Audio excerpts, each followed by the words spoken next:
Hey YouTube, just giving you a review of my 65-gallon saltwater tank from Red Sea. This video is actually going to be really on a review of the X2SR water changer from Kamoer. And I set that up, I plumbed it to the basement, and it just dumps water into the main plumbing line. So I really don't even need a wastewater measurement channel on there. It's really cool. Everything works very well so far. And so let me give you a little rundown of the tank before we start. I just set this up the other day. I was at another location a few months ago, so all of the inhabitants have been downstairs in a big old 100-gallon stock tank from Tractor Supply. So I'll give you a little bit of a rundown just for fun. And then I'll get to the X2SR. So up at the top I have a couple of AI Hydra 26s. They're pretty old. The one on the left, the white one, has been in operation for about 35,000 hours now. I bought it back in 2015 around September, so it's just hit over 8 years old, and it's been running nonstop, about 12 hours a day. The one on the right is a little newer. I bought it in 2018, so it has a lot less hours on it. On the left one, I already replaced the power box on it, so I have an aftermarket power box. The other one went out, but now I'm starting to have a problem with this light. It is flashing on and off for about 10 seconds at a time, and then it'll be on for a few minutes, so that's probably going to need changing pretty darn soon. Otherwise, I just have your normal softies right now. Since I just transitioned over, I can't really get any SPS that I really want. I got a few fish that have been here for a long time. That clownfish I've had since probably about 2019 or 2020. And then the white one I just got back in 2022. That three-striped damsel's pretty new. The hepatis tang is pretty new. I've had the hepatis tang for about a year and some odd now, a year and 6 months. I got him in like March, probably March or May of 2022. The 6-line wrasse is pretty old. I've had him since probably 2019 or 20 or so. And so everything's doing really solid fish-wise. Coral-wise, I did have some regression on some of the tissue of my one bird's nest coral, or my digitata coral I have. He wasn't doing too well anyway, you can kind of see. I got this yellowtail blenny not too long ago as well. I have a couple frags of the little digitata I have. This Pasa lepora frag is kind of half dead right now, but he has some polyps on the underside. I really hope he, there, that light just went out. It's going to come back on in a few minutes, a few seconds. So his polyps are still alive on the underside. I really hope that he kind of comes out of it and regrows. I've had this frag since probably, well, pieces of him in one iteration or another for probably upwards of 10 years. I think 2013 or 14 I got the first Pasa lepora frag of him. So it's a one of those pink and green really common ones, but he was one of my OGs. This was kind of an OG toadstool as well. He had some stress, so he spit off a bunch of little babies here, there. I have some down in the sump as well. I have your zoos, or some zoos, just run-of-the-mill stuff here.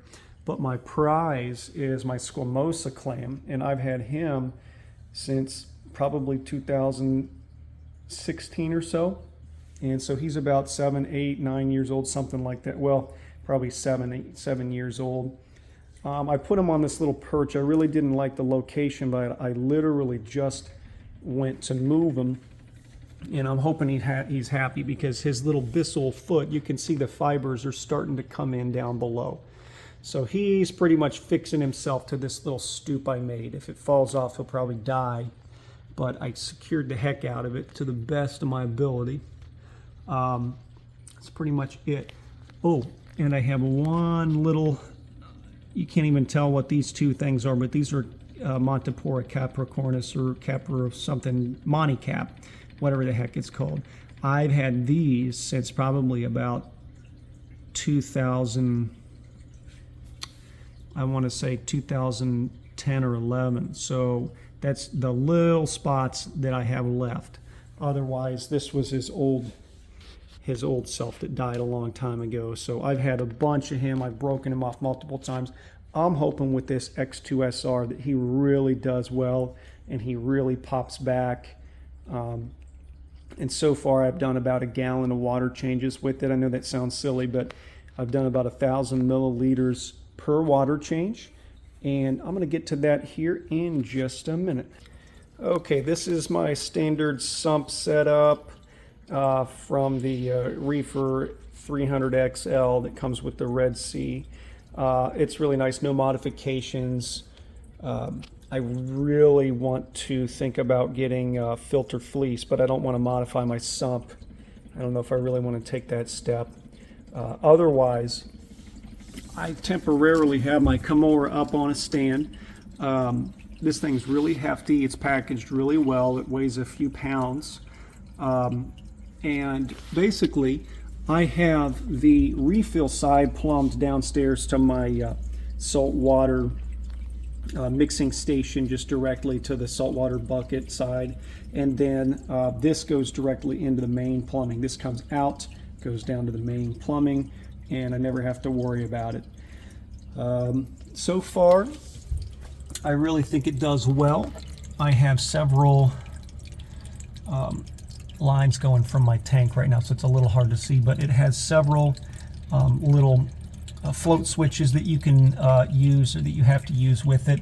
Other ones I'm not using right now, or the water auto top off, because I'm using a Tunze Turbelle 5000 dot something 21 pump right now, so it has the head height I need. Maybe I can do a review on that later, but it's pumping about 10 or so feet up in the air to the actual tank, and it spits out right here. So in combination with the Kamoer, it really can't talk to the Kamoer, which is kind of a bummer. This actually comes with its own auto top off, but it really didn't have the head height I needed. I'm sure there'd be an option out there if I did more research, but it only had a head height about 8 feet, and I needed about probably 11-12 foot safely just to make sure I had the head height and the power I needed. Otherwise, this can actually handle filling your tank back up as well with fresh water, and it has a little slot back there for a sensor for the fresh water, so it would be able to be your auto top off as well. That's a really good option for this. Basically, it's an all-in-one water changer auto top off setup. And full disclosure, I did pay for this out of my own pocket, so this obviously video is not being, sponsored or anything like that. You can tell because I have it on 2x4s just temporarily to get it up before I get my wiring all situated. Like I said, I just set this tank up a couple days ago, so other than the labels, that's pretty much all I've done under here. I have this basically going to a media box, and I probably should have used a 2-gang setup for it, but I only used a 1-gang, and I barely have enough room. So if you would ever want to do something like this, I would buy a 2-gang box and then just get some, off of Amazon, get the little speaker covers like you're, hanging a TV up on the wall or something. So the purple line, I'm not sure if you can tell, is under the green line. That's for my auto top off. It's going through the wall. And then there is a headphone jack line coming up to the back of this right there that talks to the sensor down in the saltwater bucket, so I don't run the saltwater bucket dry. And then the other black wire back there, I actually ran probably overkill 12 gauge wire down to my auto top off Tunze pump, just in case there was a voltage drop or something like that from my auto top off switch up here, or the plug from the wall anyway. So I'm going to get down to the basement and show you what's going on down there with my plumbing situation, just so you have a full idea of what I'm dealing with. So this, you could probably say, is a couple feet off the ground here, so that's about 2 foot of head height. And you know, actually my auto top off and my saltwater tank downstairs are probably only a couple feet off the ground, come to think of it anyway. So it probably only has 10 feet of head height to pump up. I was a little worried about the intake going from the saltwater tank downstairs up into my tank here in the sump. I didn't know if it had enough head height or not to change to do the water change, because it's a lot of back pressure on the line as it's trying to suck it up. But apparently the Kamoer can do 32 feet of head height, and it apparently does that really well. So the 10 foot is no problem. I was really surprised. I was pleasantly surprised. I'll keep you updated on the way the water changes are going. I programmed them to run every 6 hours rather, so 4 times a day. That way I'll get about a gallon of water change a day, and it does well. With that, you do have to make sure that you're keeping up on your saltwater maintenance. All right, step into my magical fish room.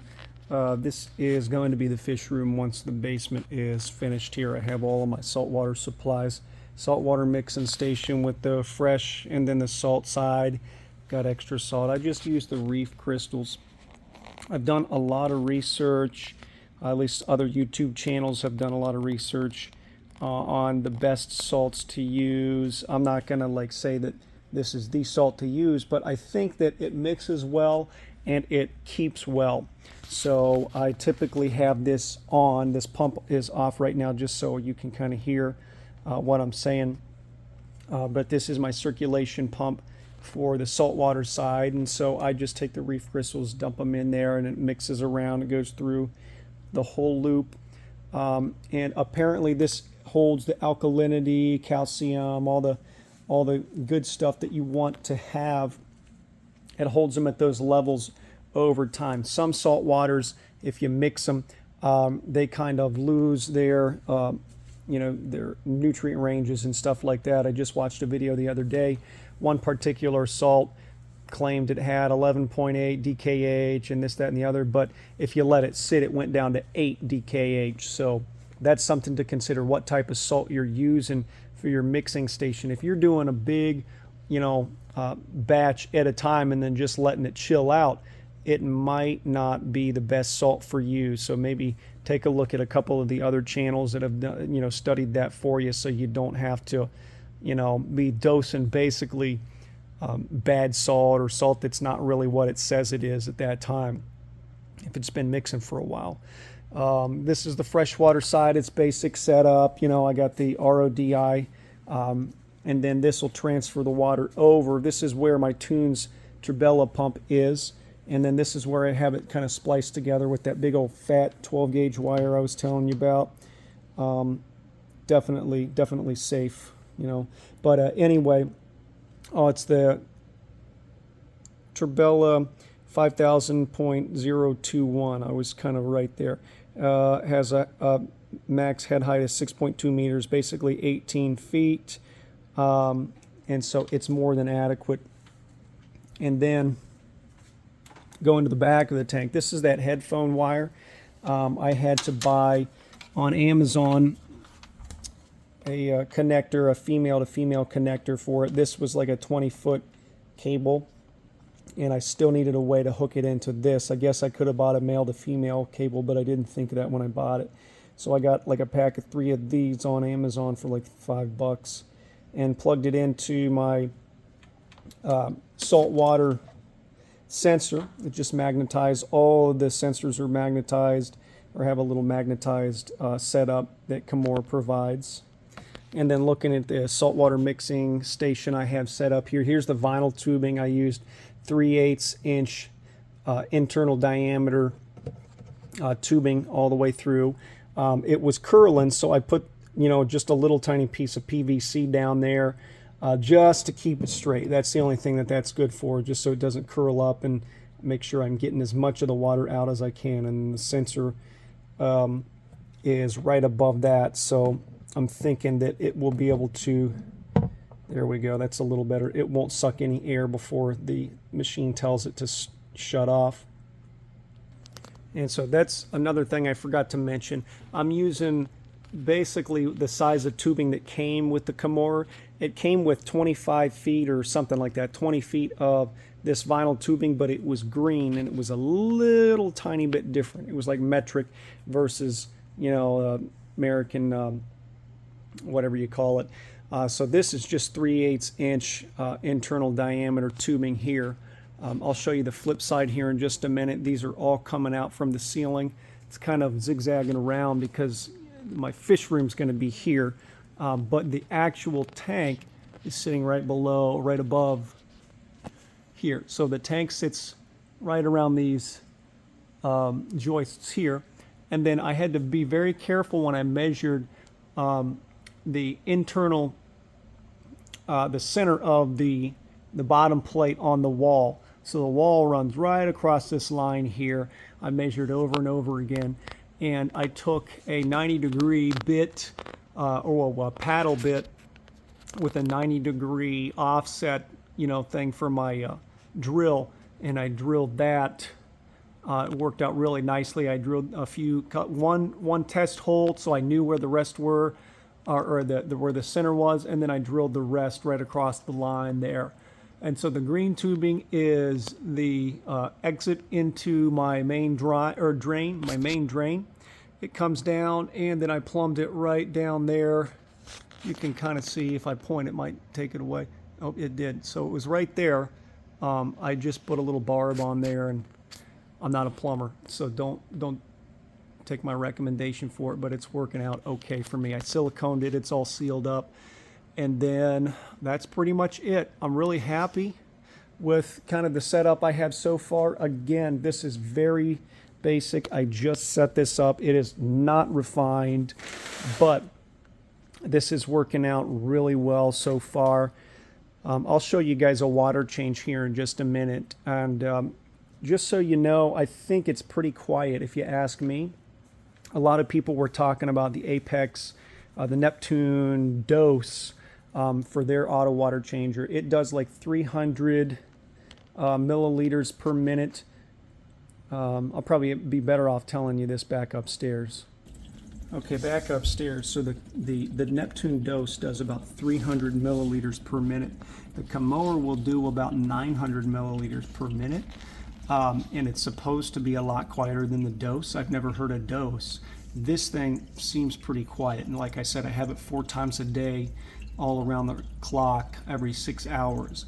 One thing to note is that these covers cover up the little silicone, there's a little silicone boot, I don't know what you call it. Basically, the tubing there is pinched off, and that's what basically does the sucking and stuff like that. When this spins, it's the peristaltic pump pulls the water where it needs to go. You will have to be mindful of that tubing down there. It will get worn out. They do give you some lubricant. It's probably silicone based or something like that. It says it's synthetic. So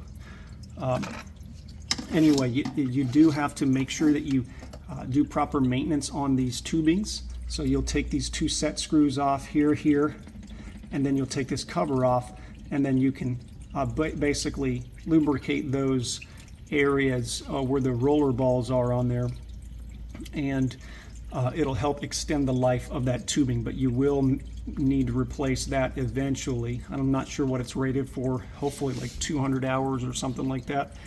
I did check the price before I bought this because I knew that's a problem with the peristaltic pumps. I think you can get those replacement tubes for like $7-8 a piece, so they're not killer.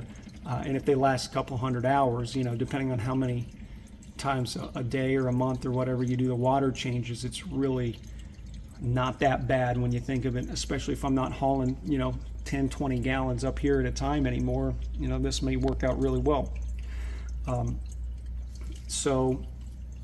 just be mindful of the maintenance that this will require. I'm going to try to set up a water change just so you guys can see what's going on and how it works. I do not know if I can do this and use my phone at the same time. One thing to note is that this does talk to your phone with Wi-Fi capability, but you have to have a 2.4 gigahertz dedicated band. You cannot have a dual band router. So if you have a dual band modem, in my case I have a dual band modem, I have a router that does 2.4 gigahertz and a 5 gigahertz. They're both dedicated bands. So I just put my phone and put this on the 2.4 gigahertz, and it works that way. It has to work that way. You can also press buttons up top.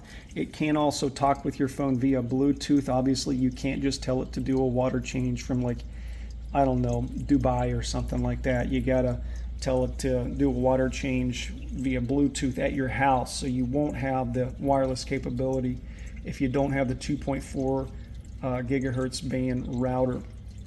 So let me try to set up a water change. Okay, so I just set it up to do a water change at 214. I only have it set to do 200 mils an hour, or excuse me, a minute, because I don't know about the longevity of these pumps. I want to squeeze out as much life as I can, so I ramped it way down to about 75 rotations per minute from the max of like a couple hundred or something like that. So let's see here, it looks like it's doing pretty darn well, and it's taken my water out here of the, you know, the basically my this side. Okay, so sorry about that. It looks like it's taken water out of my skimmer side, and then I have it spitting back into the, let's see here, let's do that, spitting back into my return side. So it's just going next to my return line there, and it'll spit out. 1,000 milliliter water change takes about 5 minutes, I believe, something like that at my settings. With this closed,